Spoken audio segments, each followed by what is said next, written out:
دہشت گردوں کا انتخابی مہم پر ایک اور وار۔ دشمنوں نے اس بار ڈیرہ اسماعیل خان کی تحصیل کلاچی میں پی ٹی آئی کے امیدوار اکرام اللہ گنڈا پور کے قافلے کو نشانہ بنایا۔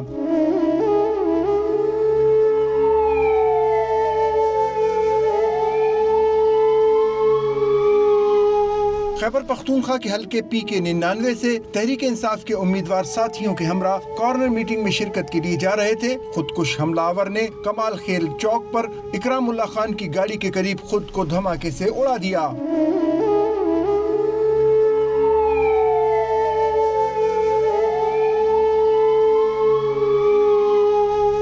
زخمی رہنما کو فوری طور پر سی ایم ایچ بنو منتقل کیا گیا، لیکن وہ جاں بر نہ ہو سکے۔